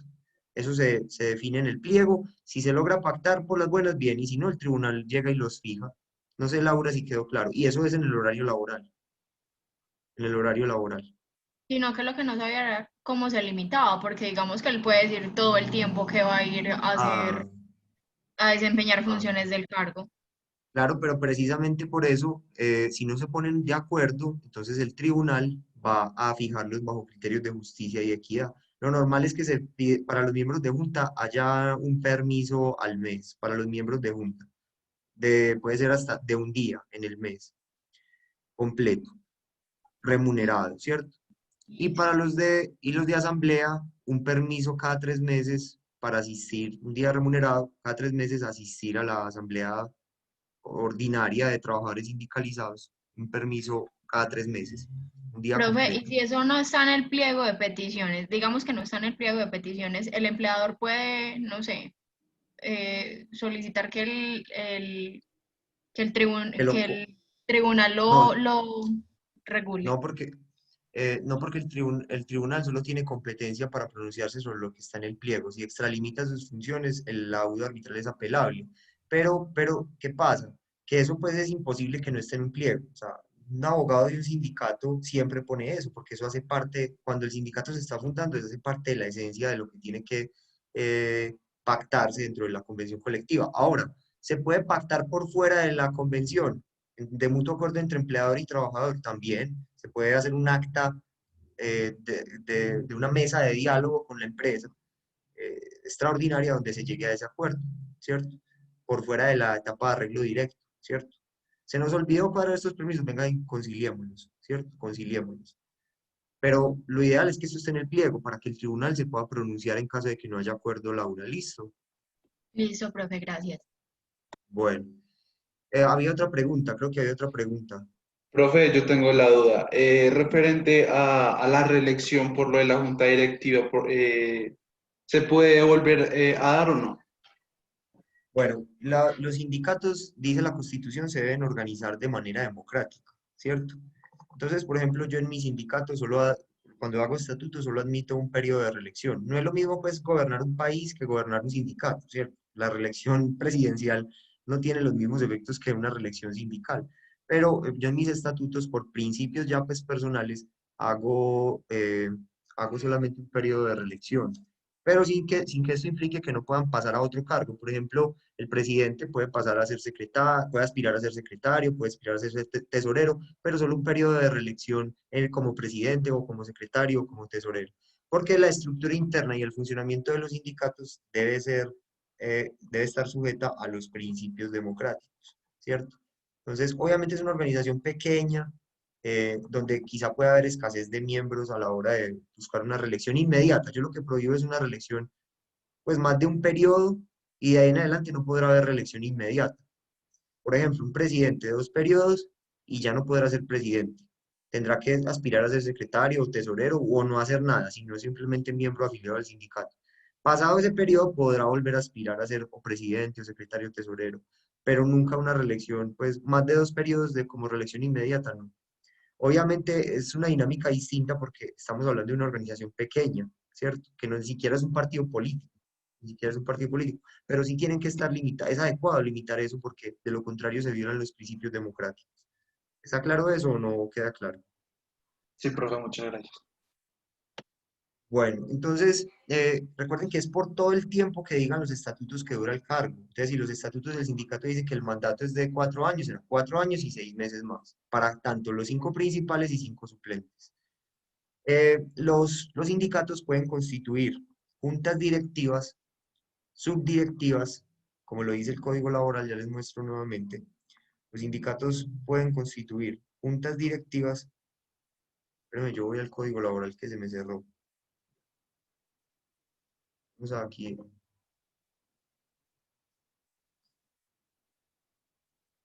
Los sindicatos pueden constituir juntas directivas, subdirectivas, federaciones o confederaciones y comités seccionales.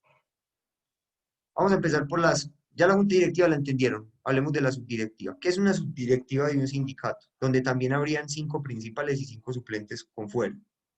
Entonces, para hablar de una subdirectiva, y con esto creo que alcanzamos a terminar la clase de hoy, vamos a mirar, esta clase de laboral colectivo va hasta las 18, ¿no? Tenemos tiempo. Entonces, no terminamos la clase con esto. Vamos a la ley 50 de 1990. Faltando 15 minutos para las 6 terminamos. Ley 50 de 1990, vamos a mirar allí esa norma que nos habla de las subdirectivas. ¿Cómo se funda una subdirectiva de un sindicato?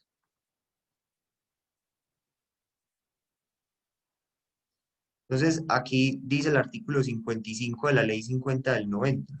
Dice, directivas seccionales y dice punto. Todo sindicato podrá prever en sus estatutos la creación de subdirectivas seccionales en aquellos municipios distintos al de su domicilio principal y en el que tenga un número no inferior a 25 miembros. Todo sindicato, ojo, hasta uno de industria, uno gremial o uno de empresa. Entonces, por ejemplo, yo les ponía un caso, que sea un sindicato de industria de alimentos, que se forme con trabajadores de varias empresas, 25 trabajadores de varias empresas. Nosotros habíamos puesto un ejemplo, por aquí debe estar, aquí, ya lo vi. Hace unos días lo habíamos puesto, que se llame Sintra Alimentos Medellín, que se conforma por 5 de Zenú, 5 de Alpina, 10 de Alpina, 4 del Éxito, 6 de Frico, ahí están los 25. Él podría tener una junta directiva, normal, una junta directiva. Pero para fundar la junta directiva la puede tener, por ejemplo, en Medellín, ¿cierto? Pero en un lugar distinto al de su domicilio principal, por ejemplo, en el Éxito de Envigado. Puede fundar una subdirectiva si tiene 25 en el Éxito de Envigado. Puede, supongamos que Frico queda en La Estrella o en Caldas. Puede fundar una subdirectiva si tiene 25 en Frico. Y ahí tendría la oportunidad de tener otros 5 principales y otros 5 suplentes, o sea, amplía a otros 10 más el fuero sindical. Eso sería, por ejemplo, el sindicato de industria o por rama de actividad económica, que los hay muchos, hoy están de moda. Entonces, sindicato de la industria del transporte, que queda en Barranquilla, que tiene 25 trabajadores de diversas empresas del transporte, queda la sede principal, queda en Barranquilla. Pero si logran no sé, en transportes, Rápido Ochoa S.A., que tiene sede en Medellín, tener 25 trabajadores en Medellín de Rápido Ochoa. Allá en Barranquilla ellos tienen la directiva, la junta directiva, 5 principales y 5 suplentes. pero 25 trabajadores de Rápido Ochoa se afiliaron a ese sindicato de industria. O 10, ¿cierto? O 10 o 5, no importa. Se saben que no necesitan 25 para uno de industria. Se afiliaron 10, pero en el curso del tiempo llegaron a 25. Si logran 25, pueden fundar una subdirectiva. No me vayan a confundir la posibilidad de fundar un sindicato o de asociarse a un sindicato de industria. Usted se puede asociar a un sindicato de industria siendo menos de 25. Siendo menos de 25, usted se puede asociar a un sindicato de industria. Lo que usted, lo que yo estoy explicando es que para tener una subdirectiva y tener las garantías del fuero sindical que da la subdirectiva, tiene que tener 25 en un lugar distinto al del domicilio principal del sindicato. No sé si me entendieron ahí. Entonces, si, por ejemplo, si es un sindicato de rama del transporte o de industria, que tiene sede en Barranquilla, para afiliarse a ese sindicato, los trabajadores de Rápido Ochoa tienen que ser 25. Pregunta de examen. Tienen que ser 25. Pregunta. Muchachos, Profe, ¿me la repites, por favor? claro. Para afiliarse a un sindicato de industria, se necesitan 25 trabajadores de la respectiva empresa. No, pueden ser de diferentes No. empresas con tal de que sean Ajá. Listo. Para asociarse, para asociarse. eso, Muy pues, bien. asociarse. Pero para fundar una subdirectiva en esa empresa, para fundar una subdirectiva que les dé lugar al fuero sindical a 5 principales y 5 suplentes, ¿sí se necesitarán o no se necesitarán 25 trabajadores?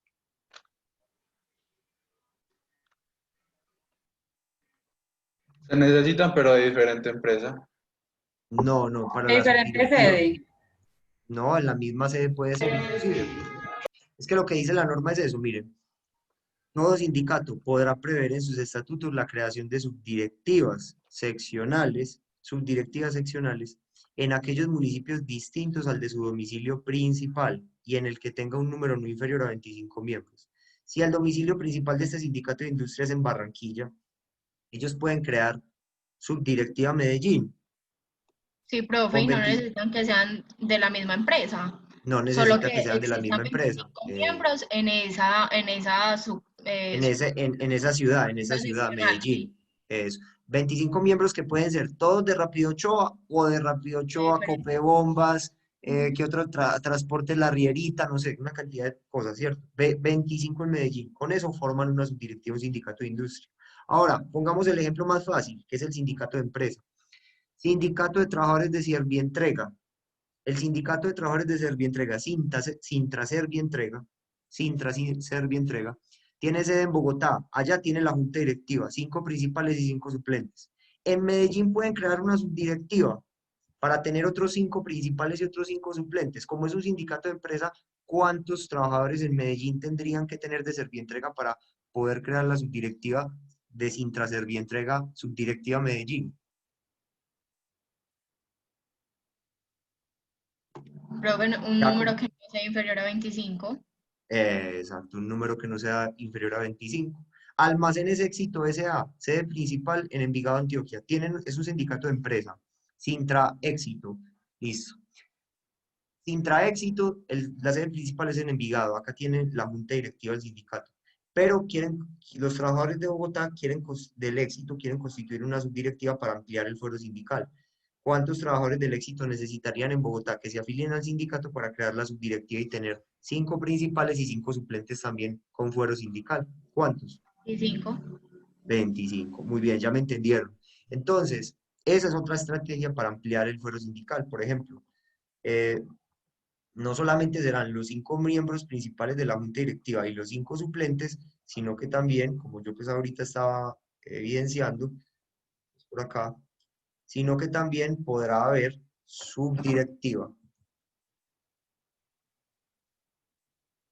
¿Cuál es el requisito para crear una subdirectiva? Que sea en un municipio distinto al de la sede principal del sindicato. Ley 50 del 90.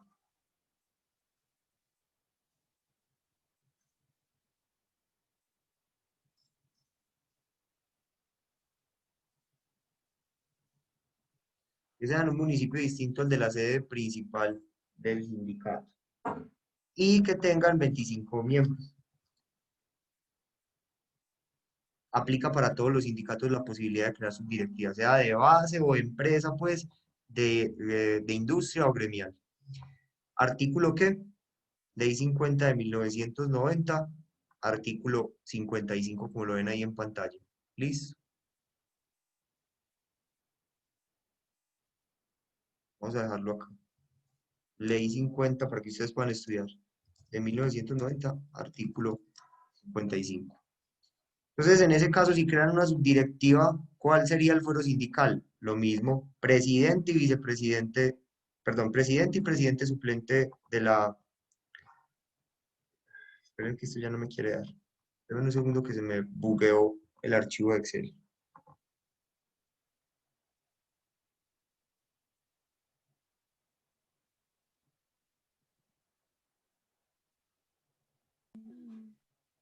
No sé qué pasa con el archivo.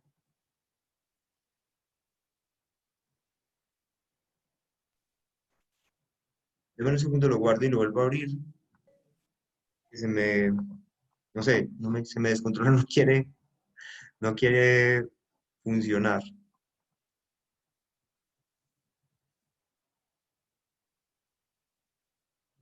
A ver si así lo puedo, reabriéndolo lo puedo manejar.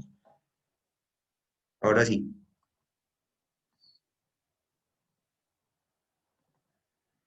Entonces, volvamos. Entonces, sería presidente y vicepresidente, el de la subdirectiva. Fiscal y fiscal suplente, tesorero y tesorero suplente, igual, ¿cierto? Entonces, ahí lograríamos ampliar el fuero sindical ya no a 10, como daría solo si tenemos una junta directiva, sino que ya tendríamos 20, ¿cierto? Eso es importante que lo entiendan. Por ejemplo, Servientrega podría crear su directiva en Medellín, en Cali, en Barranquilla, en Pereira, en todos esos municipios podría crear sus directivas, además de la principal que funciona en Bogotá. Y así en cada municipio puede tener, desde que tenga 25 trabajadores en cada municipio puede tener muchas subdirectivas. Y eso le ampliaría la cantidad de miembros con fuero sindical por todo el periodo de su mandato hasta 6 meses posteriores. ¿Vamos bien o no? ¿Hasta ahí vamos bien o no? Sí, profe. Bueno, los sindicatos no solo están, digamos, en la posibilidad de crear subdirectivas, sino que también pueden crear comités seccionales. ¿Qué son comités seccionales? Comité seccional se puede crear en aquellos municipios distintos del domicilio principal o del domicilio de la subdirectiva y en el que tenga un número de afiliados no inferior a 12 miembros. No inferior a 12 miembros. Entonces, les ponía el caso. Supongamos que sea el sindicato de El Éxito, S.A. Sintra Éxito, Sindicato de Trabajadores del Éxito. Listo. Pueden crear la junta directiva acá en Envigado, la subdirectiva Bogotá. Y en Sabaneta, pueden crear un comité seccional, lo que les daría lugar a ampliar más el fuero sindical. El fuero sindical, para poder crear un comité seccional, la ley 50 del 90 exige 12 miembros que se afilien al sindicato en ese lugar. 12 miembros.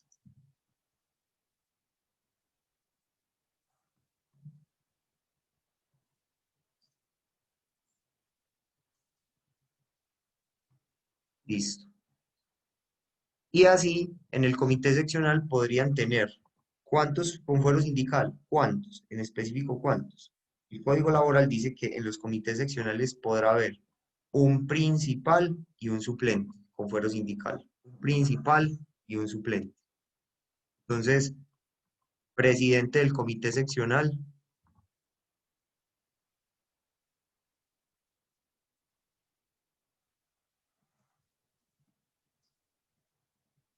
y su suplente, que será el presidente suplente del comité seccional.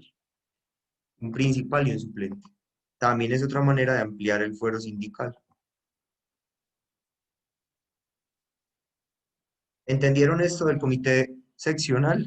Perdón, qué pena. ¿Entendieron esto del comité seccional o no? Sí, profe. Profe, o sea que cuando no existan los suficientes miembros para crear una subdirectiva, podemos crear un comité seccional. Exacto, exacto. Así es. Listo. ¿Queda claro? Muchachos, yo siento que, Sí, espero profe. que esté quedando claro. Bueno, muy bien. ¿Quién más tiene fuero sindical? Terminemos, porque ya con este último terminamos. 2 miembros de la Comisión Estatutaria de Reclamos, que designen los sindicatos, federaciones o confederaciones sindicales. Ah, pero espere, antes de ver lo de los miembros de la Comisión Estatutaria de Reclamos, hablemos de la Federación y la Confederación de Sindicatos. ¿Qué es una federación de sindicatos? Es un sindicato que agrupa varios sindicatos. Entonces, cuando un sindicato agrupa varios sindicatos, se llama federación. La federación, por ejemplo, más famosa, FECODE, Federación de Sindicatos del Gremio de la Educación, ¿cierto? Entonces, FECODE afilia a sindicatos del sector educativo, muchos, por ejemplo, ADIDA, bueno, y muchos otros sindicatos que sean de servidores públicos, empleados, maestros o de colegios privados que también pueden tener sindicatos. Entonces, FECODE afilia a esos sindicatos. Ese organismo puede tener 5 principales y 5 suplentes. Esa federación que agrupa varios sindicatos puede tener en su junta directiva 5 principales y 5 suplentes. La Federación de Sindicatos. O pues, Federación de Sindicatos. Una federación de sindicatos es una organización que agrupa varios sindicatos.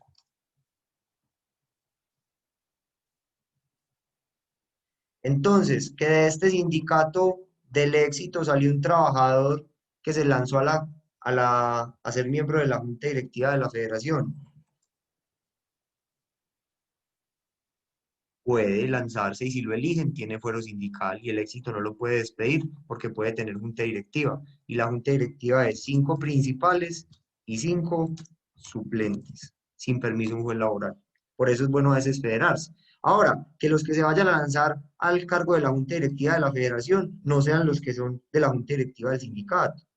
¿Por qué? Pues porque ya ellos tienen fuero sindical. Denle la oportunidad a otros compañeros que están en la Asamblea General y que no son parte de la Junta Directiva de que aspiren a los cargos de la federación, ¿cierto? Son varios sindicatos, entonces el Éxito, Carulla, no sé, sindicato también de Jumbo, entonces la Federación de Sindicatos de Trabajadores de la Industria de los Alimentos, federación, entonces agrupa los sindicatos de varias empresas o varios sindicatos, ¿cierto? Del mismo sector económico. Ellos pueden tener también 5 principales y 5 suplentes. Si un trabajador de esas empresas se lanza a ser miembro de la junta directiva de una federación, queda cubierto por el fuero sindical. 5 principales y 5 suplentes. ¿Me entienden hasta ahí o no me entienden hasta ahí? Sí, profe. Bueno, y también tenemos la confederación. ¿Qué es la confederación? Es una organización sindical que agrupa varias federaciones. ¿Sí? Normalmente son de carácter internacional, normalmente son de carácter internacional, pero un trabajador puede aspirar a un cargo en una confederación. Un trabajador que pertenezca a un sindicato, que esté afiliado a una federación y cuya federación también a su vez esté afiliada a una confederación, puede aspirar al cargo de la junta directiva. 5 principales y 5 suplentes. Confederación también tiene 5 principales y 5 suplentes, y por tanto esa es otra manera de ampliar ahí el fuero sindical. Bien, básicamente, ¿qué es una confederación? Es una organización sindical que agrupa varias federaciones.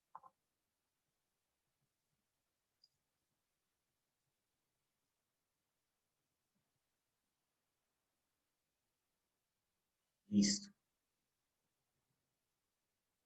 Vamos entonces, ahora sí a la última parte, que son los miembros, pues, ¿quién más tiene fuero sindical además de los miembros de la junta directiva, subdirectiva, federación, confederación, comités seccionales, ¿cierto?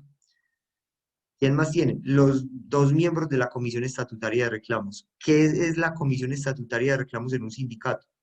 Son dos personas que constantemente le están levantando derechos de petición al empleador para que cumpla a lo que se llegó a un acuerdo en la convención colectiva. Es decir, para que cumpla los puntos de la convención colectiva.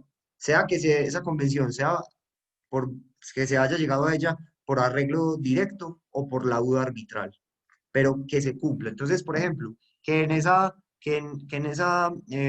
convención se pactó una bonificación cada 6 meses para los trabajadores que devenguen el mínimo en la empresa y que sean del sindicato.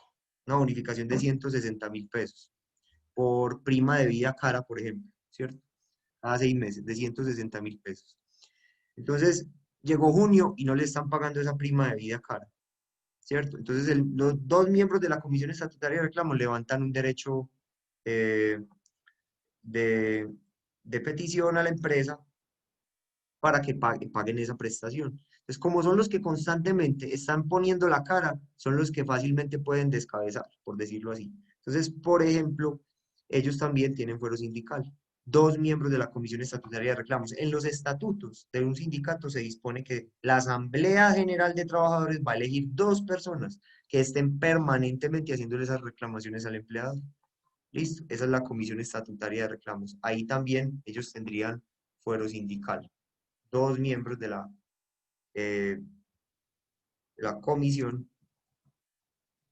comisión estatutaria de reclamos. Ya saben qué son los miembros de la Comisión Estatutaria de Reclamos. Hasta ahí, esos serían los que tienen fuero sindical, no más. No hay más en Colombia que tengan fuero sindical, solamente esa lista de allí. Ahora, dentro de 8 días vemos que es el fuero circunstancial, que es otra cosa pues importante a tener en cuenta. Entonces, ¿qué pasa con esta lista de trabajadores que acabamos de ver? Estos trabajadores, si tienen un contrato indefinido, no pueden ser despedidos, trasladados o desmejorados sin orden de un juez.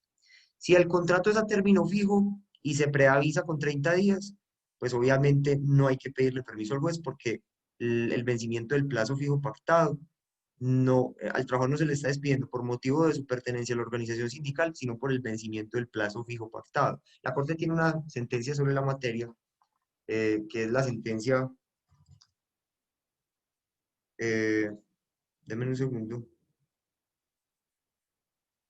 que es la sentencia con radicado, ya se les muestro, 34.142 del 25 de marzo de 2009, donde dijo pues que ante magistrado ponente Camilo Tarquino Gallego, le dijo que no necesariamente el empleador tiene que renovar un contrato a término fijo. Ahora recuerden, si no lo renueva es porque pertenece al sindicato y no por un motivo estrictamente económico, eso es distinto. Ahí da lugar a una tutela para reintegro porque la no renovación no obedece un motivo económico, sino realmente a una persecución por su pertenencia a la organización sindical. Entonces, les dejo esa sentencia, ahora se las paso al chat por si la quieren leer, ¿cierto? Es eso para que lo tengan en cuenta. Dejemos por hoy hasta ahí, yo creo que ha sido suficiente ilustración, vimos todo el fuero sindical. Dudas, preguntas, inquietudes. Profe, nos va a compartir ese archivito en Excel. Claro que sí, ya mismo se los mando.